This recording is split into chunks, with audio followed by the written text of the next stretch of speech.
Gimana nih kabar teman-teman hari ini? Di hari Minggu ini kita ketemu lagi di ibadah online, ibadah Youth GKI Taman Cibunut. Sebelum kita memulai, saya mau undang teman-teman semua untuk bersaat teduh sejenak.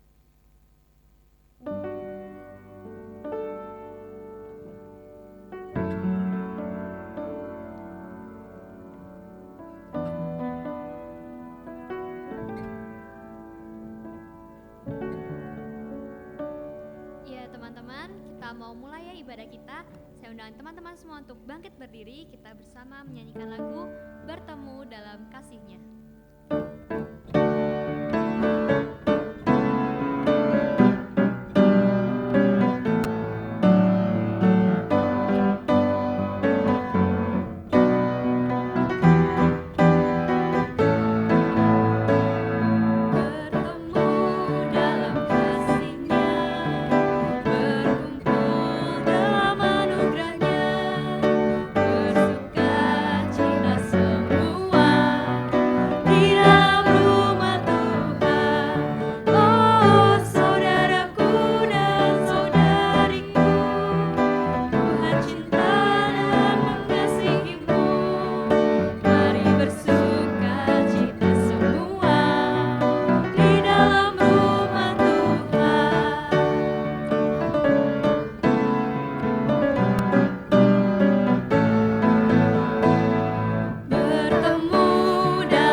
Saudara-saudara yang terkasih, pemuda remaja yang terkasih dalam Tuhan Yesus Kristus, kita akan mulai kebaktian pemuda remaja pada hari ini dengan percaya bahwa ibadah ini berlangsung di dalam Allah Bapa, Anak dan Roh Kudus. Kasih karunia dan damai sejahtera dari Allah Bapa, Anak dan Roh Kudus menyertai saudara sekalian. Dan menyertai saudara juga. Ya teman-teman, dipersilakan untuk duduk kembali. Jadi di hari Minggu ini tema kita adalah kasih lintas batas. Nah di umur kita yang masih muda-muda ini, teman-teman sering gak sih merasa terasingkan di lingkungan teman-teman? Misalnya di sekolah, di kampus, di gereja, atau bahkan di keluarga teman-teman sendiri. Atau jangan-jangan malahan teman-teman nih yang mengasingkan atau tanpa sadar membangun tembok yang mengasingkan orang lain di lingkungan teman-teman. Nah dalam keadaan terasing seperti itu, apa sih sebetulnya yang bisa membuat kita nyaman kembali berada di lingkungan tersebut? Nah hari ini kita mau belajar bersama-sama hal-hal apa sih yang sebetulnya dapat meruntuhkan tembok-tembok yang membuat kita terasing di lingkungan kita. Sebelum membahas tema ini lebih lanjut, saya mau mengundang teman-teman semua saat ini untuk bersama berdoa, dimulai dengan doa pribadi untuk mengakui dosa teman-teman, lalu akan saya tutup dalam doa bersama.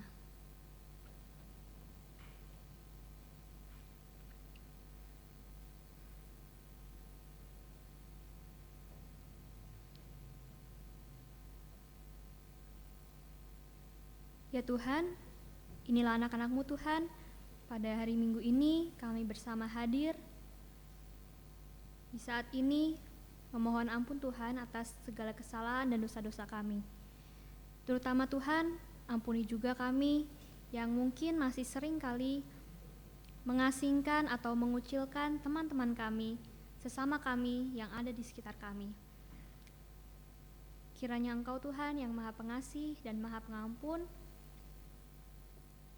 bersedia untuk mengampuni dan memaafkan segala kesalahan dan dosa-dosa kami. Hanya di dalam nama Tuhan Yesus kami berdoa. Amin.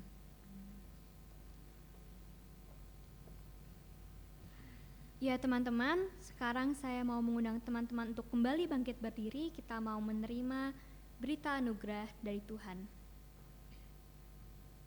Berita anugerah dari Tuhan diambil dari Mazmur 86 ayat 5. Sebab Engkau ya Tuhan, baik dan suka mengampuni, dan berlimpah kasih setia bagi semua orang yang berseru kepadamu. Demikianlah berita anugerah dari Tuhan. Sebentar kita akan memasuki firman. Sebelum itu saya mau mengundang teman-teman semua untuk bersama mempersiapkan hati. Kita akan menyanyikan lagu Karya Terbesar.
Baik pemuda remaja yang terkasih dalam Tuhan Yesus Kristus, mari kita tundukkan hati kita yang kita miliki, pikiran kita juga pada hari ini ke hadapan Tuhan yang telah memberikan kita karya terindahnya, yaitu kasih dan pengampunan untuk kita semua. Mari kita berdoa.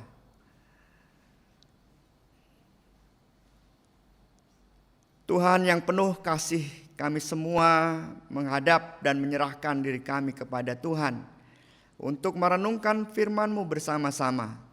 Biarlah penyertaan-Mu memberi kami kekuatan. Kami serahkan ya Tuhan, kuasa Roh Kudus-Mu, berbicaralah dalam hidup kami dan menyampaikan kebenaran firman-Mu. Di dalam Tuhan Yesus Kristus kami berdoa. Amin.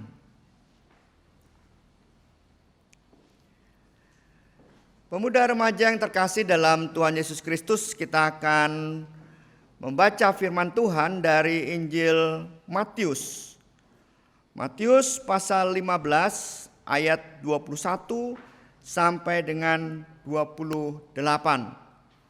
Injil Matius pasal 15 ayat 21 sampai 28 dengan tema kasih lintas batas.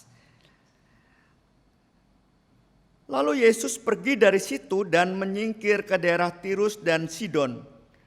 Maka datanglah seorang perempuan Kanaan dari daerah itu dan berseru, "Kasihanilah aku ya Tuhan, anak Daud, karena anakku perempuan kerasukan setan dan sangat menderita." Tetapi Yesus sama sekali tidak menjawabnya. Lalu murid-muridnya datang dan meminta kepadanya, "Suruhlah ia pergi." Ia mengikuti kita dengan berteriak-teriak. Jawab Yesus, "Aku diutus hanya kepada domba-domba yang hilang dari umat Israel." Tetapi perempuan itu mendekat dan menyembah Dia sambil berkata, "Tuhan, tolonglah aku." Tetapi Yesus menjawab, "Tidak patut mengambil roti yang disediakan bagi anak-anak dan melemparkannya kepada anjing." Kata perempuan itu, "Benar Tuhan, namun anjing itu makan remah-remah yang jatuh dari meja tuannya." Maka Yesus menjawab dan berkata kepadanya, "Hai ibu, besar imanmu. Maka jadilah kepadamu seperti yang kau kehendaki." Dan seketika itu juga anaknya sembuh. Demikian saudara pembacaan firman Tuhan. Yang berbahagia adalah mereka yang mendengarkan firman Tuhan dan yang melakukannya. Pemuda remaja yang terkasih dalam Tuhan Yesus Kristus, saya awali khotbah ini dengan sebuah pengalaman yang saya alami di tengah-tengah kehidupan. Dulu saya mengenal sebuah keluarga, ayah ibu dengan beberapa anak yang masih kecil-kecil yang broken home. Artinya ayah dan ibu ini bercerai, 2 anaknya ikut ayahnya dan 1 ikut ibunya. Nah, yang ikut ibunya ini anaknya itu tidak bisa berbicara dan tidak bisa mendengar. Ya, artinya ya hanya bisa diajak berbicara atau komunikasi dengan bahasa isyarat yang sederhana, karena dia juga tidak sampai lulus atau sampai sekolah SLB dengan baik dengan bahasa isyarat. Nah, lalu saya pisah, ya tidak bertemu mereka cukup lama, bertahun-tahun, dan saat saya kembali lagi ke daerah itu, ya ke tempat sekitar itu, bertemulah saya dengan anak yang tidak bisa bicara dan tidak bisa mendengar ini. Saudara bayangkan sedang apa dia? Jalan, ya kita sering lihat orang yang suka nolongin mobil-mobil atau kendaraan U-turn, ya. Nah, anak itu kerja di situ. Ya, jadi pas belokin mobil saya U-turn gitu. Lalu saya tegur dia, "Hei, kamu ingat saya enggak?" Ya ingat katanya ya. Lalu saya ajak untuk ketemu di pinggir dan kita ngobrol-ngobrol dengan bahasa isyarat yang sederhana. Saya juga nebak-nebak, tapi saya tahu juga apa yang dia komunikasikan. Dan dia cerita ya sedikit-sedikit, dan berakhirlah pembicaraan itu. Lalu saya beri dia uang. Dan tidak bertemu lagi untuk beberapa tahun ke depan. Nah, ketemu lagi, dengar kabar ya saat kondisi anak yang tidak bisa bicara dan mendengar ini meninggal dunia. Ya, saya karena mengenal keluarga itu dan anak itu, saya datang ke tempat persemayamannya. Saya cari informasi dan bertemu di tempat persemayaman itu. Dan apa yang terjadi, pemuda remaja yang terkasih, di persemayaman itu yang datang banyak orang. Keluarganya datang, ya, ayah ibunya datang, tapi mereka memang sudah bercerai. Saudaranya datang, keluarga besarnya sedikit datang, dan yang bikin banyak itu adalah orang-orang di sebuah lingkungan seperti warga itu datang. Baik bapak ibu, ya setengah muda, dewasa, tua, bahkan ada pemuda juga datang ke situ. Dan saya cari tahu siapa mereka. Ternyata cerita punya cerita, remaja dan pemuda yang terkasih. Orang-orang itu adalah orang-orang di sebuah lingkungan di mana remaja ini pada akhirnya tinggal di situ gitu. Dan orang-orang ini semua beragama Islam. Ya, gimana ceritanya sampai bisa seperti itu ya, sampai bisa datang ke situ. Awalnya remaja yang tidak bisa bicara dan tidak bisa mendengar ini datang ke daerah itu, dan setiap dia melihat mobil di luar gitu, dia ketuk-ketuk pintunya, lalu tuan rumahnya keluar, dia bilang mau nggak mobil ini dicuciin gitu. Itu yang pertama-tama gitu. Kemudian setelah dicuci dan dia nggak mau terima bayaran, tapi orang yang punya rumah atau punya mobil itu mau kasih uang seadanya, dia terima. Bahkan makanan juga dia terima. Kemudian dia lari lagi atau dia pergi lagi ke tetangga sebelahnya, ada mobil di depannya, juga lakukan hal yang sama gitu. Pendek kata, remaja ini menyenangkan sikapnya. Dia juga sering bersih-bersih jalan, ada got sampah sedikit dibersihkan. Ya kemudian dia suka nolong orang lansia juga di situ gitu ya, yang mau dibeliin apa, dia yang ke toko lalu dia ke sana, jujur orangnya. Remaja ini. Kemudian karena apa yang dilakukan remaja ini baik ya, kebaikan-kebaikan yang tulus, dia bahkan dikasih seadanya juga oke. Lalu warga ini menerima dia. Bahkan menurut cerita orang di persemayaman itu, ya tempat semayam itu, katanya remaja ini juga seperti dipelihara oleh warga situ. Makan dapat, minum dapat, tidur di musola disediakan, artinya dipersilahkan, dapat, pakaian juga dapat, alat mandi juga dapat, semua kayak diurus gitu. Nah, kebaikan warga ini juga dapat dirasakan oleh remaja itu. Jadi semacam klop gitu. Remaja ini baik dan warga ini baik. Mereka jadi bertemu di tengah-tengah kebaikan mereka masing-masing. Oleh sebab itu, saudara-saudara, pemuda remaja yang terkasih dalam Tuhan Yesus Kristus, mereka menjadi sebuah keluarga. Tadinya remaja ini asing, warga ini orang asing bagi remaja, karena kebaikan mereka bertemu dan mereka menjadi keluarga, saling mempedulikan. Ya, dia peduli remaja ini terhadap warga, warga peduli terhadap dia. Saling memulihkan, katanya warga dengar cerita dari remaja ini dengan bahasa isyarat bahwa dia punya keluarga, tetapi ayah ibunya terpisah dan dia susah, dan sejak tinggal di tengah-tengah warga itu dia bahagia sekali. Pemuda remaja yang terkasih dalam Tuhan Yesus Kristus, tentang orang asing, ya, baik remaja dan warga kemudian menjadi keluarga, itulah yang kita mau bicarakan dalam Injil minggu ini yang kita baca dari Matius pasal 15 ayat 21 sampai 28. Dalam berita Injil itu, Yesus dikatakan melewati daerah asing, ya, menyingkir ke Tirus dan Sidon.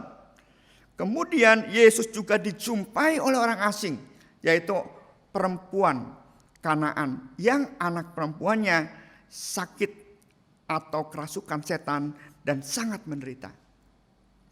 Ya, dalam Alkitab tadi kita membaca, ya, perempuan itu berteriak, "Kasihanilah aku ya Tuhan, anak Daud, karena anakku perempuan kerasukan setan dan sangat menderita." Katanya seperti itu. Dan perempuan ini mengikuti terus Yesus dan murid-muridnya, sampai murid-muridnya berkata kepada Yesus, "Apakah perlu kami usir atau kami suruh pergi gitu ya? Atau Tuhan Yesus sendiri yang mau pergi atau bagaimana?" Ya, menyuruh perempuan itu pergi. Yesus tidak meminta itu, tetapi langsung Yesus berkata kepada ibu perempuan itu, Yesus menolak untuk menyembuhkan anak yang kerasukan setan dari ibu itu. Kenapa? Karena ibu ini orang asing, orang Kanaan. Bagi orang Yahudi, sesuai dengan pemikiran Yesus, Orang asing itu berarti bukan termasuk umat Allah atau umat Israel. Bukan termasuk orang yang disertai Allah. Penolakan Yesus bisa kita baca. Jawab Yesus, "Aku diutus hanya kepada domba-domba yang hilang dari Israel." Lalu terjadi percakapan. Perempuan ini atau ibu perempuan ini tetap istilahnya berdiskusi dengan Yesus. "Tuhan, tolonglah aku sekalipun saya ini orang asing." Ya, kira-kira mau berkata begitu. Lalu Yesus menjawab, "Tidak. Tidak bisa saya mengambil roti itu seperti anugerah kasih, pengampunan yang Allah berikan kepada orang Israel. Roti ini saya berikan kepada anjing." Anjing ini sebuah ilustrasi bagaimana orang Israel itu mengandaikan orang yang bukan Israel, orang asing itu di hadapan mereka dan Tuhan gitu. Orang yang tidak perlu dihargai, ya, orang asing yang ya tidak mengenal Allah gitu. Bagaimana roti ini saya berikan kepada orang asing? Tetapi perempuan itu berkata apa? "Benar Tuhan, saya itu tidak minta rotinya. Tapi kan kalau anak-anak makan roti itu kan ada remahannya tuh, ada yang jatuh-jatuh tuh rotinya ya, remahannya. Boleh enggak," kata perempuan itu dengan bahasa saya ya, "yang jatuh dari meja itu saya makan gitu, kami makan." Artinya sekalipun itu roti sisa jatuh, ya itu kan tetap aja anugerah gitu. Boleh enggak ngambil sisa anugerah, ceritanya begitu. Nah, inilah yang membuat Yesus kagum terhadap sikap gigih ibu perempuan Kanaan ini untuk minta kepada Yesus anak perempuan yang kerasukan setan itu disembuhkan. Dan Yesus berkata, "Hai ibu, besar imanmu, maka jadilah kepadamu seperti yang kau kehendaki." Dan seketika itu juga anaknya sembuh. Pemuda remaja yang terkasih dalam Tuhan Yesus Kristus, apa yang mau dikatakan Injil hari ini tentang kisah itu? Perjumpaan Yesus dan perempuan dari Kanaan ini adalah perjumpaan kasih lintas batas. Lintas batas Yesus akhirnya peduli. Yesus akhirnya memulihkan anak ibu yang kerasukan setan dan sangat menderita itu. Sekalipun ibu dan anaknya itu bukan orang Israel, bukan umat Allah. Dan itu disebabkan karena kegigihan iman dari ibu ini juga. Yang memandang seolah-olah Tuhan atau Allah tidak mungkin membatasi kasihnya hanya untuk umat Israel saja. Ibu ini yakin yang bukan umat Israel juga pasti akan dapat anugerah. Jadi kisah ini yang tadinya pertemuan orang asing menjadi perjumpaan sebuah keluarga besar. Yesus dan perempuan serta anaknya yang kerasukan setan yang bukan umat Israel. Dari sisi Yesus, saudara yang terkasih, anugerah kasih Allah tak bisa dibatasi oleh apapun. Ya, kasih Allah yang ada pada Yesus fokusnya adalah kepedulian, fokusnya adalah pemulihan, fokusnya adalah mempersekutukan. Artinya membuat yang terasing menjadi bagian dari persekutuan kerajaan surga. Maksudnya gini, kalau Allah memberi kita kasih, ya dibawa oleh Yesus gitu. Kasih itu adalah kasih Yesus. Kasih ini tidak mungkin terbatas karyanya. Ya, dia selalu memulihkan, dia selalu peduli, dia selalu menyatukan yang asing menjadi sebuah keluarga. Itu poin kekuatan kasih. Jadi apapun kamu, siapapun kamu, bedanya apa, semua dilewatin ya. Karena yang penting kasih itu nalurinya, ada yang susah ditolong. Ada yang sakit dipulihkan. Ada orang asing yang membutuhkan bantuan diterima sebagai keluarga dan diberi bantuan.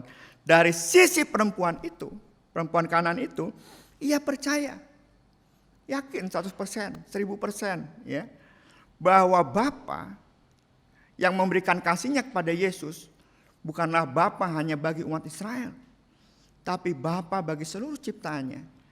Oleh sebab itu, perempuan Kanaan ini punya iman yang teguh dalam hidupnya. Dia tidak mungkin dibiarkan oleh Bapa. Dia tidak mungkin tidak diperhatikan oleh Allah, tidak mungkin. Nah, iman yang seperti inilah yang membuat Yesus akhirnya mengagumi perempuan Kanaan itu dan anaknya sembuh.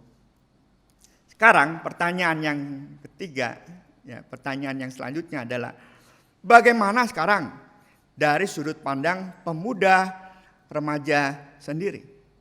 Tadi dari sudut pandang Yesus, sudut pandang perempuan Kanaan, sekarang bagaimana dari sudut pandang pemuda remaja sendiri?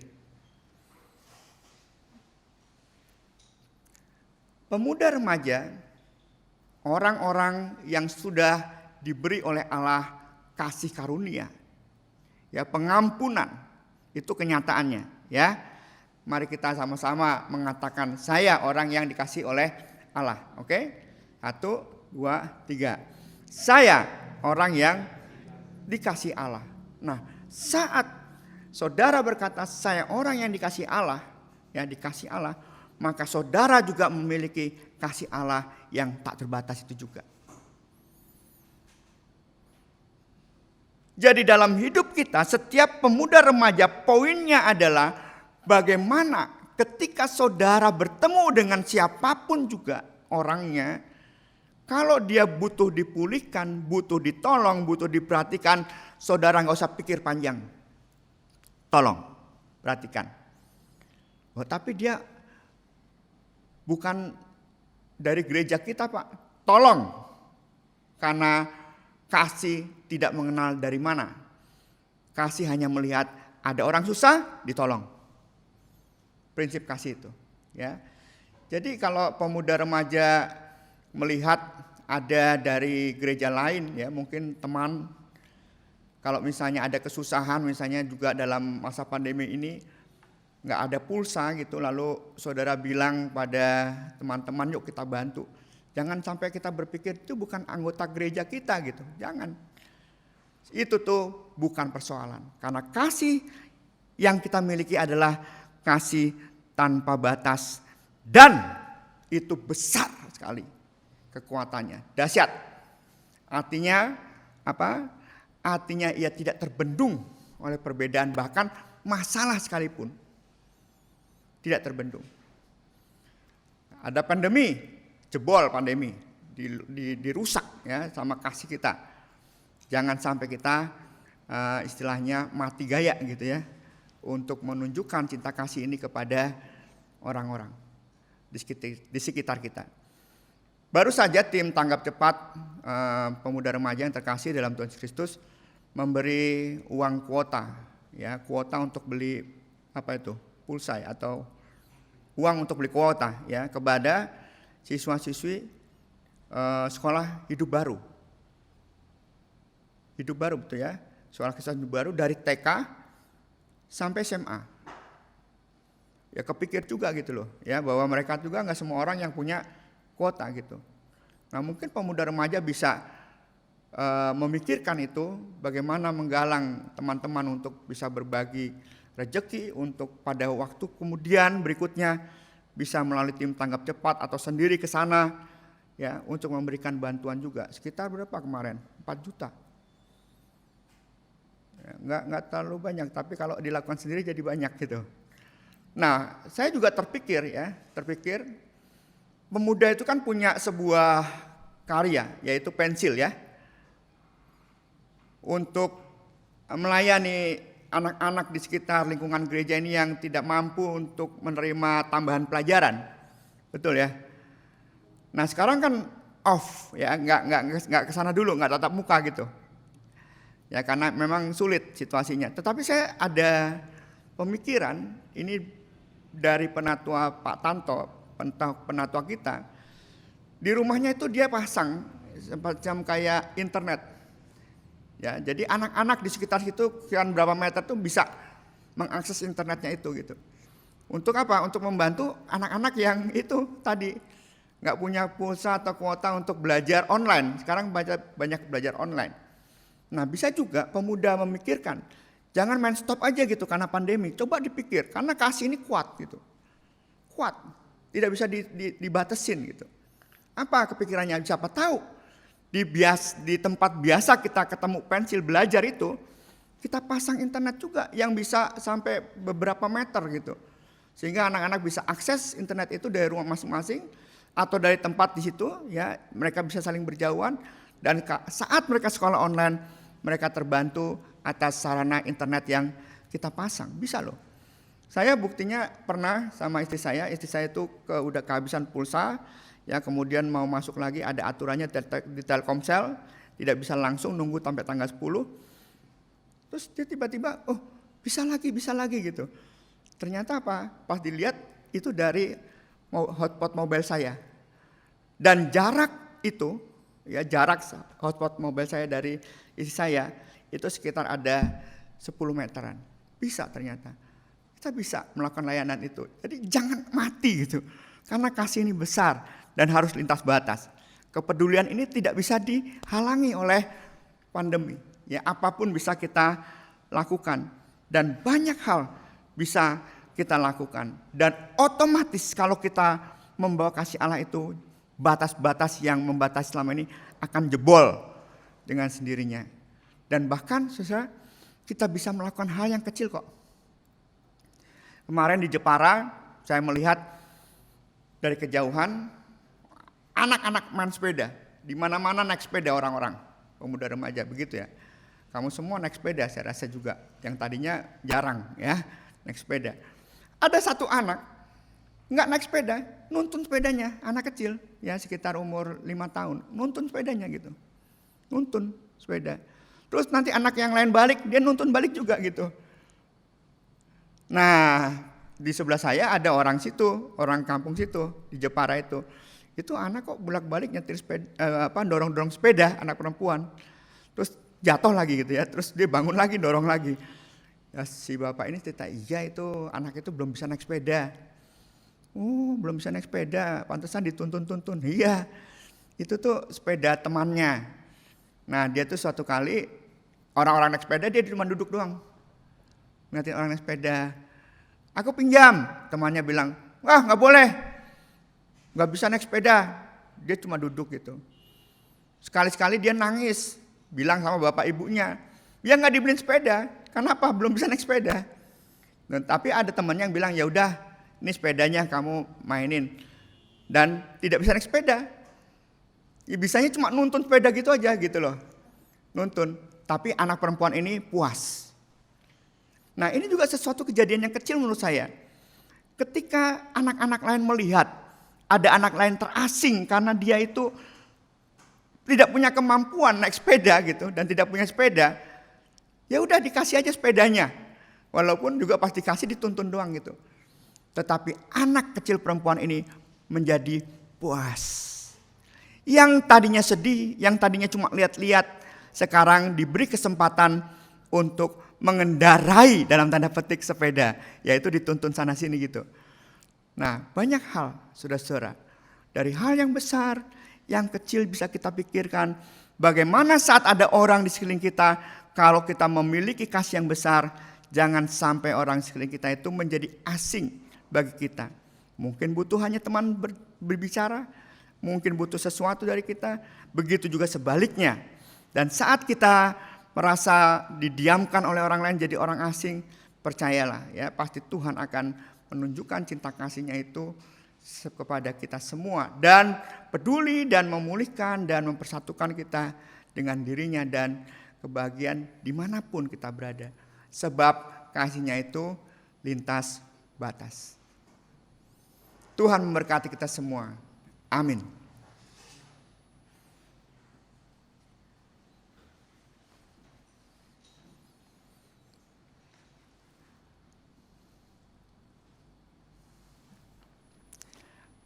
Mari kita bersatu teduh, saudara, kita renungkan firman Tuhan yang kita baru saja renungkan bersama-sama.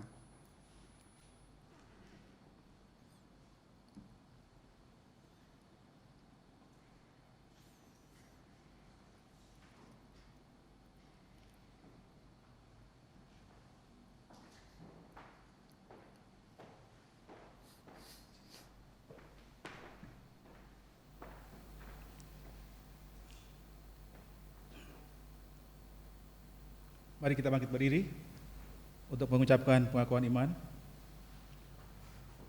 Bersama umat Tuhan di sepanjang abad dan tempat, marilah kita mengucapkan pengakuan iman kita menurut pengakuan iman rasuli demikian. Aku percaya kepada Allah, Bapa yang Maha Kuasa, Khalik langit dan bumi, dan kepada Yesus Kristus, Anaknya yang tunggal Tuhan kita, yang dikandung dari Roh Kudus, lahir dari anak darah Maria, yang menderita sengsara di bawah pemerintahan Pontius Pilatus, disalibkan, mati dan dikuburkan, turun ke dalam kerajaan maut. Pada hari yang ketiga, bangkit pula dari antara orang mati, naik ke surga, duduk di sebelah kanan Allah, Bapa yang Maha Kuasa. Dan dari sana ia akan datang untuk menghakimi orang yang hidup dan yang mati. Aku percaya kepada Roh Kudus, gereja yang kudus dan am, persekutuan orang kudus, pengampunan dosa, kebangkitan orang mati, dan hidup yang kekal. Amin.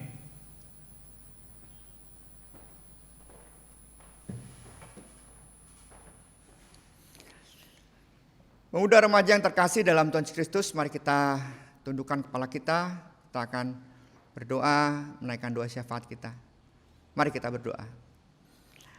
Tuhan yang penuh kasih, kami telah mendengar berita Injil-Mu, di mana semua kami dianugerahi kasih yang lintas batas, kasih Allah sendiri, kasih yang ditunjukkan Yesus kepada ibu perempuan Kanaan dan anaknya yang sakit, dirasuki setan dan sangat menderita. Biarlah keyakinan ini berkembang dalam hidup kami. Tak ada saat pun kami diam, tidak melakukan apa-apa.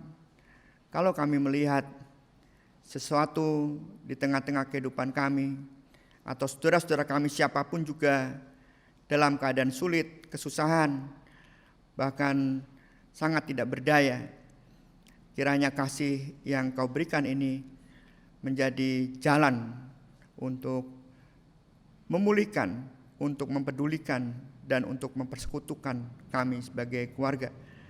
Begitu juga kami yakin Engkau akan berlaku sama terhadap kami semua saat kami juga merasa terasing, saat kami merasa tak berdaya. Tuhan pasti akan menolong kami. Oleh sebab itu kami berdoa untuk saudara-saudara kami pemuda remaja yang saat ini mengalami banyak kesulitan, atau juga teman-teman pemuda yang sedang mencari pekerjaan dan kadang-kadang putus asa karena beberapa lamaran, karena beberapa usaha seolah-olah seperti percuma saja. Jangan biarkan perasaan itu ya Tuhan. Tolonglah Tuhan, anugerahkan ingatan dalam dirinya bahwa Engkau tidak pernah membiarkannya, dan Engkau selalu menguatkan. Kuatkanlah dan berilah kesabaran untuk tekun juga mengharapkan sesuatu yang diinginkan itu terjadi. Kami juga berdoa untuk rekan-rekan yang sakit atau dalam persoalan yang lainnya. Biarlah kasih Tuhan juga yang menolong dan menghiburnya.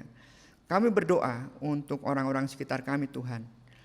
Sesama pemuda remaja yang mungkin kesulitan dalam belajar, yang juga mungkin kesulitan dalam menjalani kehidupan yang seperti sekarang ini, mulai jenuh, bosan dan sebagainya. Kiranya Tuhan juga menyertai mereka.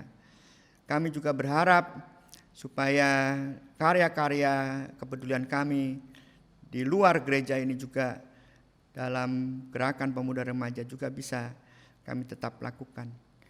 Kami berdoa untuk pemerintahan kami, biarlah semuanya pemimpin-pemimpin kami dapat memimpin sesuai dengan tanggung jawab yang sudah diberikan mereka, dengan jujur, berani, dan menyenangkan banyak orang masyarakat Indonesia ini.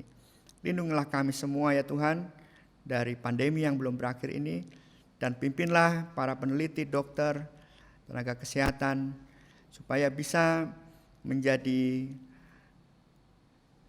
orang-orang yang Tuhan pakai untuk mengatasi pandemi ini. Kami mau berserah pada Tuhan untuk semua yang kami doakan ini. Di dalam Tuhan Yesus Kristus kami berdoa. Amin.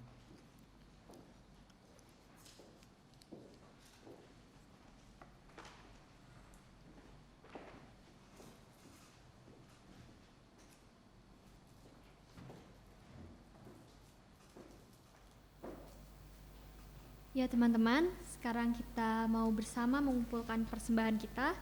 Sebelumnya nats persembahan diambil dari 1 Tesalonika 5 ayat 18. Mengucap syukurlah dalam segala hal, sebab itulah yang dikehendaki Allah di dalam Kristus Yesus bagi kamu. Teman-teman dapat mengumpulkan persembahan teman-teman secara online melalui transfer atau dengan men-scan QR Code yang ada di layar. Mari teman-teman bersama kita bersatu dalam doa.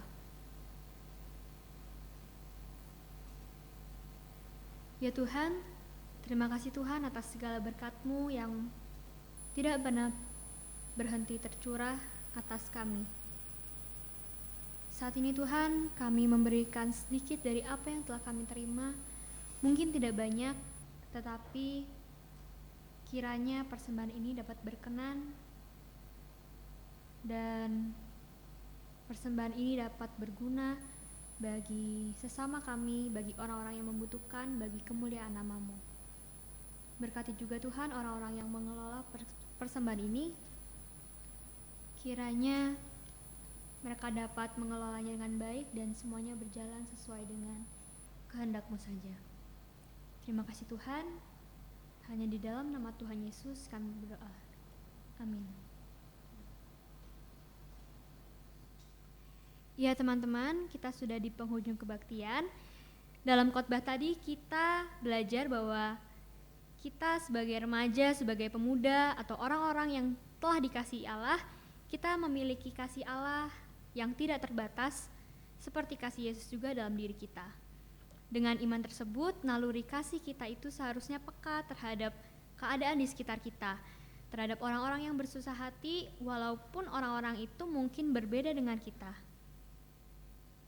Nah, kasih inilah teman-teman yang akan meruntuhkan tembok pengasingan di antara kita, di lingkungan kita. Karena dengan kasih, kita bukan semakin mengasingkan orang lain, bukan semakin membangun tembok yang tinggi, tetapi kita juga malah merangkul orang tersebut bersama-sama dalam kasih Allah. Untuk menutup ibadah kita hari ini, marilah bersama kita menyanyikan lagu Kita Harus Membawa Berita.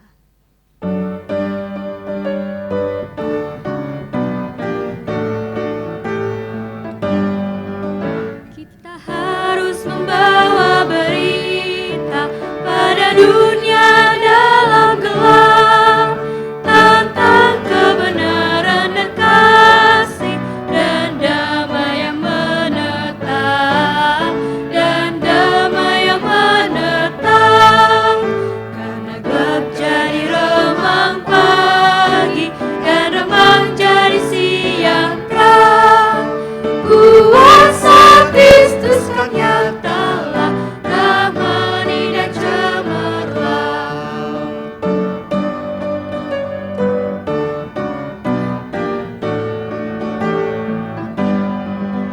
Kita harus membawa berita, Allah itu kasih kelas, diberikan putra tunggalnya supaya kita lepas, karena gelap jadi remang pagi dan remang jadi siang terang. Kuasa Kristus kan nyatalah, ramani dan cemerlang.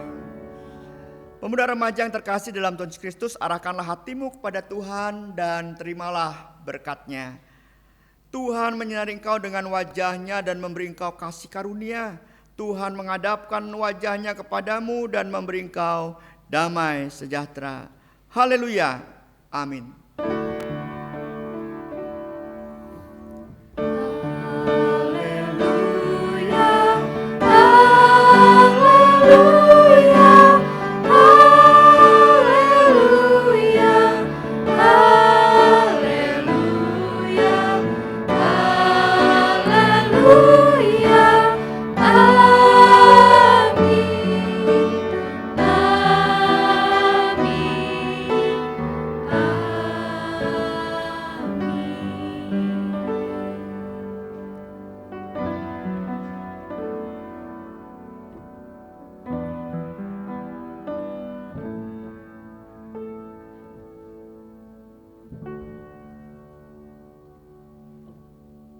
Ya teman-teman, ibadah kita telah selesai.